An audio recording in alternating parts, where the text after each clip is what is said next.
तो प्यारे बच्चों, हम आपके साथ एक चैप्टर अभी स्टार्ट करेंगे और चैप्टर का नाम है पेरीमीटर एंड एरिया। तो सारे बच्चों को देखना होगा कि पेरीमीटर एंड एरिया जो हमें क्लास 8 में कंप्लीट करना होता है, उसको कंप्लीट करने का क्या मेथड होता है।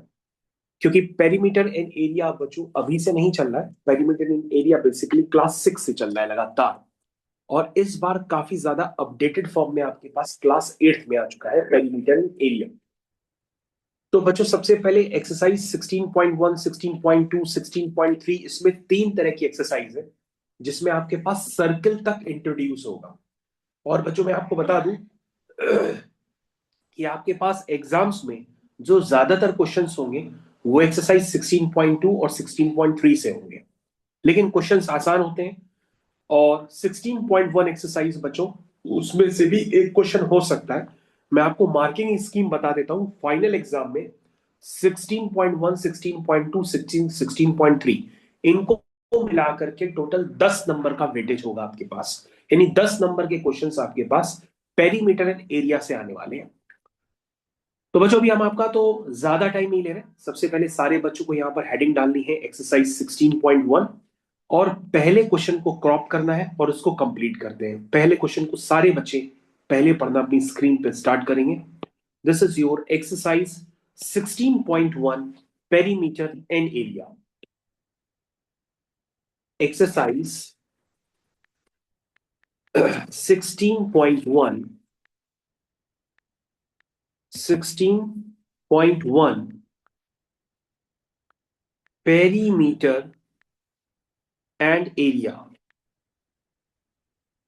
ये बच्चों आपके चैप्टर का नाम हो गया class 7 Swaraj India public school. तो स्टार्ट करते हैं। और बच्चों ये जो बुक है वो आपकी आईसीएसई अंडरस्टैंडिंग मैथमेटिक्स जो बुक है आपकी, तो वही बुक है एमएल अग्रवाल। स्टार्ट करते हैं। तो बच्चों एमएल अग्रवाल आपकी क्लास 12th तक चलेगी अगर आप मैथ्स पढ़ते हैं। तो बाय द वे बच्चों, फर्स्ट क्वेश्चन अब आपकी स्क्रीन पर पूरी तरह से आ गया। अगर आपके पास बुक्स नहीं होंगी तो आप बुक्स ना होने की केस में अपनी बुक्स अपनी स्क्रीन पर देखेंगे। स्क्रीन पर क्वेश्चन पूरी तरह से आपको दिखाई भी देगा। तो फर्स्ट क्वेश्चन को बच्चों हम लोग जल्दी ही स्टार्ट कर रहे हैं। फर्स्ट क्वेश्चन का डायग्राम भी आपके पास दिया गया है, तो बच्चों हम लोग डायग्राम भी यहां पर कॉपी करेंगे और क्वेश्चन को धीरे धीरे कंप्लीट करेंगे, पूरा पढ़ेंगे। एक बार समझ में नहीं आएगा दोबारा करेंगे, क्योंकि ये बच्चों लगातार आप इस वीडियो की हेल्प से क्वेश्चन को रिपीट भी कर सकते हैं। लिखा है ABCD is a square of side 24 centimetre. तो कहां है बच्चों एबीसीडी? मार्क करते हैं एबीसीडी को। आइए सारे बच्चे, ए बी सी डी। ये देखो बच्चों ए बी सी डी आपका एक स्क्वायर। क्या साइड है इसकी? 24। तो बच्चों अगर ये 24 है तो ये भी 24 होगा, ये भी 24 होगा। क्योंकि स्क्वायर की जो सारी साइड्स होती है ना बच्चों, वो क्या होती है? इक्वल होती है। बहुत बढ़िया। तो बच्चों सारी ही साइड्स क्या है आपकी? 24 के इक्वल है। ये पार्ट बच्चों आपको क्लियर होना चाहिए। अच्छा, स्क्वायर है तो बच्चों ये एंगल भी क्या होता है? 90 होता है। ये भी पार्ट आपको बहुत अच्छे से क्लियर है। क्लियर है ना? अच्छा बच्चों ठीक है। अब क्या लिखा है? EF is parallel to BC। कहा है भाई EF? ध्यान से देखो बच्चों, EF कहां पर है? ये बच्चों आपका EF है। किसके पैरेलल है? BC के। कहा है बच्चों? BC। ये दोनों बच्चों पैरेलल है। जो पैरेलल साइड्स होती है उनको इंडिकेशन के लिए ऐसे एरो भी लगा सकते हैं। EF is parallel to BC and AE is equal to 15। लिखा है AE जो है बच्चों वो आपका 15 है। तो तुम कहोगे सर बहुत आसान आ गया, पूरी साइड 24 है, यानी जो बची हुई लेंथ होगी सर वो 24 - 15 होगी। क्या होगी? 24 - 15 कितना हुआ? 9। कितनी हो गई? 9 हो गई। ठीक है बच्चों, सारी बातें बच्चों क्लियर हो गई, डायग्राम पूरा क्लियर हो गया। कह रहा the perimeter of AEFD। AEFD बच्चों, AEFD का पेरीमीटर बताना है। तो यानी कि अगर हम पेरीमीटर बच्चों बताएंगे, किसका बताएंगे? AEFD। तो बच्चों उसमें जितनी भी साइड्स दिख रही हैं उन सबका हम सम कर देंगे। चलो बच्चों बताओ, AE का कितना है? 15, है ना? और बच्चों EF कितनी होगी? तुम कहोगे सर EF और BC आपस में पैरेलल है, तो वो 24 हो जाएगी। पैरेलल और इक्वल हो गई, है ना? तो बच्चों ये 24 तो ये भी 24, है ना? प्लस ये 15, तो बच्चों ये भी वाली क्या होगी 15, है ना, प्लस फिर 24। तो बच्चों हमारे ख्याल से आपको ये समझ में आ गया कि भैया AEFD का पेरीमीटर हमको निकालना था, सो मैंने निकाल दिया। ठीक है, तो चलो पेरीमीटर कितना आया बच्चों, पहले पेरीमीटर बताओ तो कितना आया। 15 और 15 कितना हुआ 30, और ये 24 कितना हुआ 48। ये बच्चों सिम कितना आया 8 + 0 8, और 4 और 3 7, 78 आया। किस में आया, सब सेंटीमीटर में है तो ये भी सेंटीमीटर में आया। अब बच्चों हमको पेरीमीटर निकालना है EBCF का। कहाँ है भाई EBCF, EBCF आपको सबको नजर आना चाहिए। क्या नजर आ रहा है EBCF, ये देखो बच्चों EBCF, ये बच्चों EBCF है ना। तो बच्चों अगर हम EBCF का पेरीमीटर निकालेंगे तो सेम कॉन्सेप्ट फिर से यूज करेंगे, पेरीमीटर ऑफ EBCF। चलो बच्चों उसकी सारी साइड्स का सम कर दो, कितना आएगा। EB है 9, फिर 24, फिर बच्चों ये नीचे 9 है तो ऊपर भी 9 होगा, है ना। और बच्चों वैसे रेक्टेंगल है, आप 2 टाइम्स L+B भी लिख सकते थे, लेकिन अभी हम क्या कर रहे हैं, जितनी भी साइड्स दिख रही हैं उन सबका सम कर देते हैं। तो बच्चों 9 9 हो गया 18, और ये हो गया 48, तो बच्चों ये सम आया 8 और 8 16, 4 + 1 5, 5 + 1 6, 66 आया मीटर। अब बच्चों क्वेश्चन पढ़ते हैं। लिखा है the perimeter of AEFD exceed the perimeter of EBCF, यानी कि AEFD का पेरीमीटर EBCF से कितना बड़ा है। तो बच्चों आप ध्यान से देख लो, हाँ बिल्कुल कितना बड़ा है, तो बच्चों 78 - 66। तो बच्चों आपके फर्स्ट पार्ट का आंसर हम लिखने जा रहे हैं कि 78 - 66 यानी इतना बड़ा है। 8 में से 6 गया 2, 7 में से 6 गया 1, यानी कि 12 मीटर बड़ा है। आसान था ना। उसके बाद बच्चों क्या कह रहा है, एरिया ऑफ AEFD। चलो बच्चों एरिया ऑफ AEFD, AEFD कितना हुआ, होता है बच्चों 2 टाइम्स L+। अरे ये तो पेरीमीटर होता है, एरिया ये थोड़ा ना होता है। तो एरिया होता है लेंथ इंटू ब्रेथ, यानी कि 15 × 24। ये बच्चों आ सर ये ट्रायंगल बन रहा है, क्या है ट्रायंगल AEFD, ट्रायंगल AEFD बच्चों ध्यान से देखिए AEFD ट्रायंगल नहीं है ये बच्चों, रेक्टेंगल है। रेक्टेंगल के सिंबल को हम लोग इस तरह से रिप्रेजेंट करते हैं। ठीक है बच्चों, ये बच्चों थोड़े से सिंबल्स आप देख लिया करिए। तो ये बच्चों रेक्टेंगल है, तो इसका एरिया होता है लेंथ इंटू ब्रेथ। तो बच्चों 15 × 24 आप कर दीजिए तो कितना आया 360, 360 मीटर स्क्वायर। नहीं सब सेंटीमीटर में है, किसमें है, अरे बच्चों सब सेंटीमीटर में है, तो सेंटीमीटर स्क्वायर हो जाएगा। क्या हो जाएगा सेंटीमीटर स्क्वायर। ये भी बच्चों सेंटीमीटर है, ये भी बच्चों सेंटीमीटर है, सब सेंटीमीटर में। ठीक है चलिए, उसके बाद बच्चों एरिया बताओ किसका, EBCF का एरिया। क्या है EBCF आपको डायग्राम में दिखाई दे रहा, तो लेंथ इंटू ब्रेथ कर दो, यानी 9 × 24 कितना है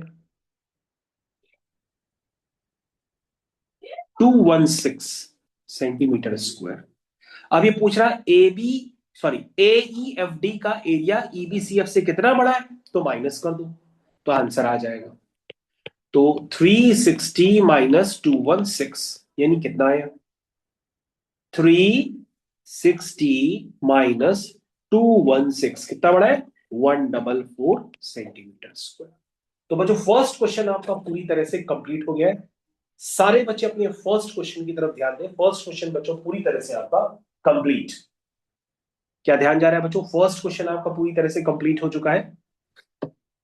ओके, सेकंड क्वेश्चन को बच्चों स्टार्ट करने से पहले मैं आपको एक मौका दूंगा, क्योंकि सेकंड क्वेश्चन थोड़ा सा इजी है, तो सेकंड क्वेश्चन पहले आप अपनी कॉपी में करेंगे, उसके बाद बच्चों मैं इसको कंप्लीट करूंगा। तो जितने बच्चे हमारे साथ जुड़े हैं पहले सेकंड क्वेश्चन को खुद से ट्राई करेंगे, एक बार पढ़िए अटेम्प्ट करिए, फिर मैं आपसे डिस्कस करूंगा, तब तक मैं शांति बना करके बैठता हूं। देखिए सेकंड क्वेश्चन,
तो पेरीमीटर ट्रायंगल भी L into B होती है ना। हाँ, पेरीमीटर होता है बच्चों 2 टाइम्स L+B। तो बच्चों यहाँ पे एक स्टूडेंट है, उसका नाम है नगमा। तो नगमा कुछ काम कर रही है, उसके पास क्या है, एक रेक्टेंगुलर पार्क है। अगर आप उसका रेक्टेंगुलर पार्क देख रहे हैं तो 180 मीटर वो लंबा है। देखो बच्चों, 180 मीटर उसकी लेंथ हो गई, और बच्चों 120 मीटर वो ब्रेथ हो गई उसकी। ठीक। तो Nagma runs around a rectangular park at the rate of 7.5 kilometer per hour. Okay. In how much time she complete the 5 rounds? तो सबसे पहले बच्चों हम डिस्टेंस ट्रेवल इन 1 राउंड निकालते हैं। जितने प्यारे बच्चे हैं वो सब यहीं पर बैठेंगे, आप देखेंगे। बेटा साइशा सब छोड़ दो, 2 मिनट के लिए यहीं पे देखो। देखो बेटा, नगमा को हम दौड़ा रहे हैं, ये देखो नगमा दौड़ रही है, ये दौड़ी, ये दौड़ी, ये दौड़ी, ये आकर, ये 1 राउंड हो गया नगमा का। प्यारे बच्चों देखो, नगमा का 1 राउंड किसके बराबर है, इसके पेरीमीटर के बराबर है। ठीक है ना। तो ये हो गया नगमा का 1 राउंड। तो सबसे पहले आप एग्जाम में लिखेंगे distance travel by Nagma in 1 round किसके बराबर है, पेरीमीटर। सर ये स्पीड है।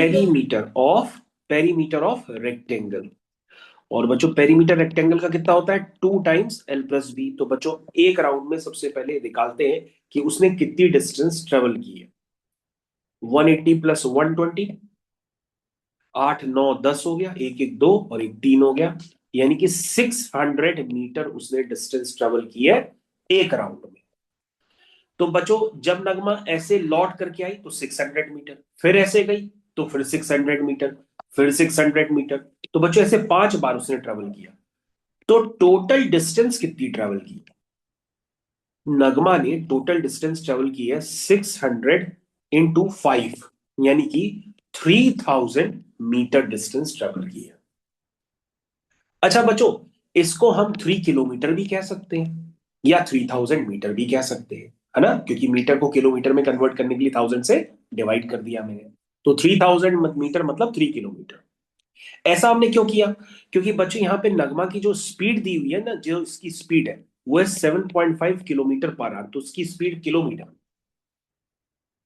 तो पूछ रहा, अगर ये उसकी स्पीड हो गई, किसकी, नगमा की, 7.5 किलोमीटर पर आवर, और ये उसकी डिस्टेंस ट्रेवल हो गई 5 राउंड, तो ये पूछ रहा टाइम क्या होगा। तो सभी लोग जानते हैं कि distance is equal to speed into time होता है।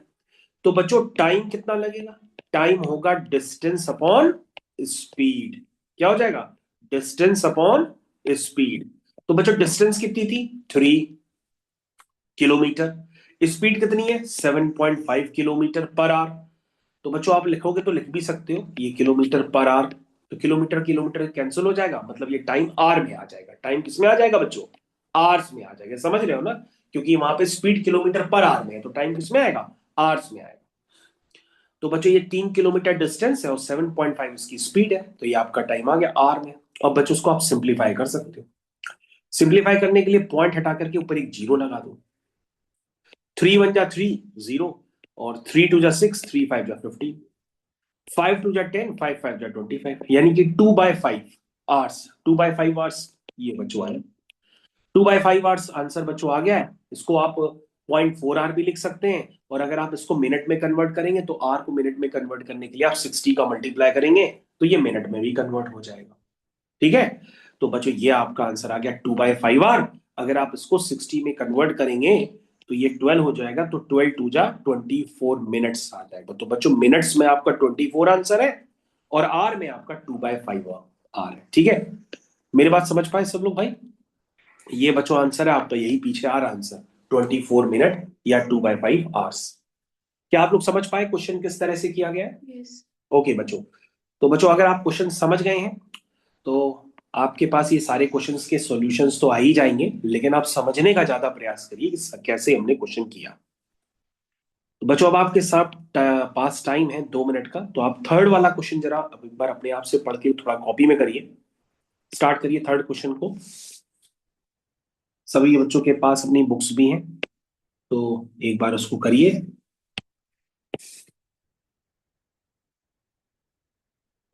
और बच्चों अगर आपको लगता है सेकंड क्वेश्चन में कोई आपको पार्ट दोबारा पूछना है तो आप दोबारा भी पूछ सकते हैं।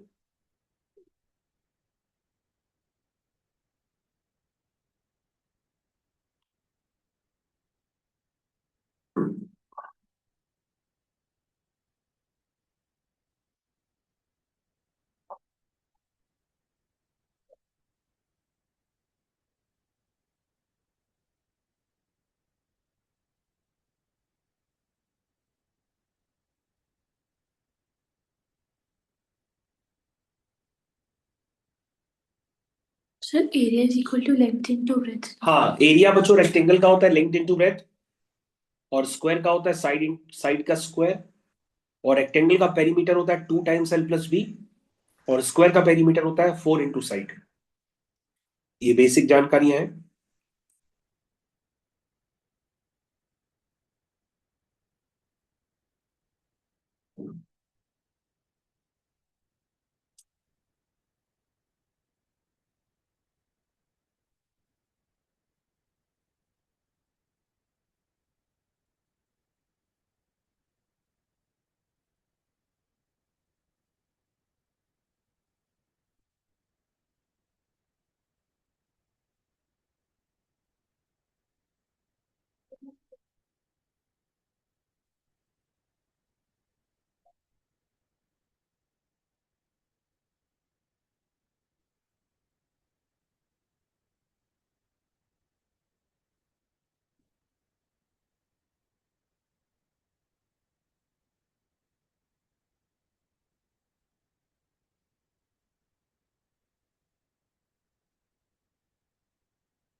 सर आंसर नहीं आ रहा।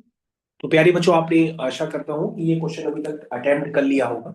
अब आप चेक करिए भाई, इसका आंसर आ रहा है नहीं आ रहा है, क्या उसमें करेक्शन है, बिल्कुल ध्यान से देखिएगा। लिखा है the area of a rectangular plot is 540 metre square. तो बच्चों ये आपका मैंने एक रेक्टेंगुलर प्लॉट क्रिएट कर दिया है। प्यारे बच्चों ध्यान से समझिएगा। क्योंकि इसी चैप्टर का वेटेज ज्यादा होगा और यही आपके मैथ्स में नंबर कम करेगा, तो आप बिल्कुल आराम से करिए। The area of a rectangular plot is 540 metre square. ठीक है, तो हम ऐसे लिख देते हैं कि भाई rectangular plot A B C D है, ये लिखने का तरीका होता है बच्चों। बाहर ये जो ए आर लिखते हैं इसका मतलब एरिया होता है, स्मॉल में हम ए आर लिखते हैं ना, ये एरिया होता है। Area of rectangular plot A B C D is कितना है, 540 मीटर स्क्वायर। लेंथ बच्चों कितनी है, लेंथ मतलब जो बड़ी होती है साइड उसको लेंथ कहते हैं। ब्रेथ बच्चों को पता ही नहीं है, ब्रेथ को हम लोग बी मान लेते हैं। ठीक है, तो सबसे पहले बच्चों क्या होता है एरिया, एरिया होता है length into breadth is equal to 540। ये बच्चों एरिया हो गया है ना। तो बच्चों ब्रेथ आ जाएगी 540 अपॉन 27। तो 27 टू जा 54, 20, यानी बच्चों ये 20 आ गई, 20 मीटर ब्रेथ है। ठीक है, ये तो आ गया बच्चों, ब्रेथ तो आ गई 20 मीटर। अच्छा बच्चों ध्यान से देखो, लेंथ भी पता है पहले से, ब्रेथ भी पता है पहले से, निकल आई, अभी तो निकाल ली एरिया को यूज करके। तो बच्चों पेरीमीटर क्या होगा, पेरीमीटर होता है 2 टाइम्स L+B। तो 2 टाइम्स बच्चों ये L हो गया और ये B हो गया। तो बच्चों 27 + 20, 7 + 0 7 + 2 + 2 4, यानी ये हो गया बच्चों 2 7 जा 14 और 2 4 जा 8, और कैरी हो गया तो एक 9 हो गया। तो बच्चों ये आ गया आपका 94 पेरीमीटर मीटर। बच्चों चेक करिए, आंसर यही आना चाहिए। जैसे यही आ रहा है। ये आंसर आ रहा है, मैच कर रहा है पीछे पीछे से, से कर। पीछे से मैच कर रहा है। ओके बच्चों, तो ये क्वेश्चन आपका हो गया सक्सेसफुली, बहुत बढ़िया। ठीक है, तो बच्चों हम लोग के पास फिर नेक्स्ट क्वेश्चन आएगा, क्वेश्चन नंबर 4। लगा दीजिए, तहलका मचा दीजिए, इस बार नंबर पहले से ज्यादा लाने का प्रयास करिए। नंबर ज्यादा आए या ना आए, लेकिन कोशिश करिए आपको समझ में आए, पहले से आप ज्यादा कर पाए।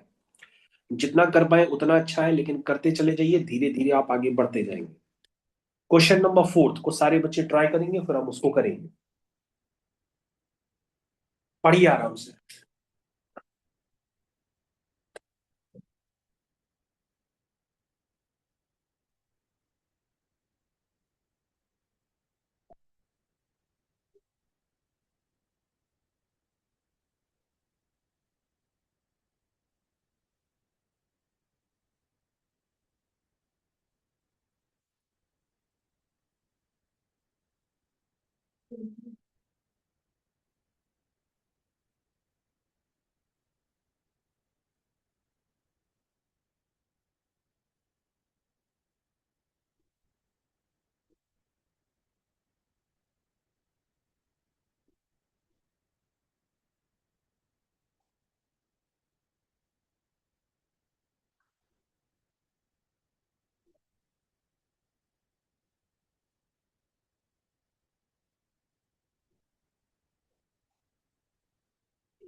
तो बच्चों क्वेश्चन नंबर हमारे पास आ चुका है, 4th क्वेश्चन आपने अब तक देख लिया होगा। बच्चों यहाँ पे पेरीमीटर दिया है रेक्टेंगुलर फील्ड का। बच्चों इन क्वेश्चंस को करने के लिए आपने देखा होगा कि अगर हम डायग्राम बना लेते हैं तो आपको ज्यादा समझ में आने लगता है। तो बच्चों आप भी हर क्वेश्चन में डायग्राम बना लिया करिए। ये बच्चों हम डायग्राम बनाएंगे। पेरीमीटर बच्चों को पहले से दे दिया गया है, कितना है 151। और पेरीमीटर क्या होता है 2 टाइम्स L+B, यही तो होता है। पेरीमीटर क्या होता है बच्चों 2 टाइम्स L+B, जो कि 151 के बराबर है। और बी बच्चों हमको पहले ही से ही पता है कि बी हमारा कितना है 32। तो बच्चों हम यहाँ पे पुट कर देते हैं, बी की वैल्यू कितनी है 32। बोलो भाई सबको समझ में आया। अब बच्चों उसको धीरे धीरे आप सॉल्व कर लो, तो आपका यहां से एल निकल करके आ जाएगा। तो आप क्या करो, 2 का अंदर मल्टीप्लाई करो, तो 12 + 2 2 जा 4, 2 3 जा 6 इज इक्वल टू 151। अरे ये तो बहुत सिंपल इक्वेशन बन गई।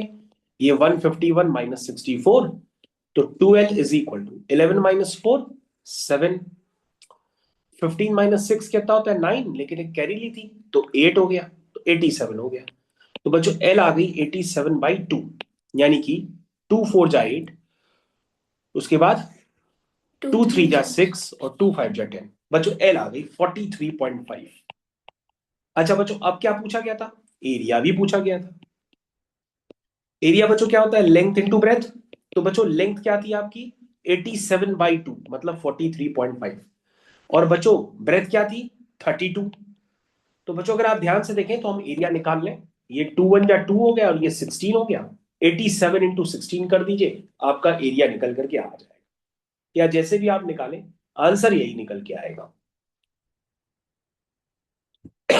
87 इंटू 16, 87 इंटू 16, तो बच्चों ये निकल के आएगा 1392 मीटर स्क्वायर। ये बच्चों आपका फुल एंड फाइनल एरिया का आंसर है।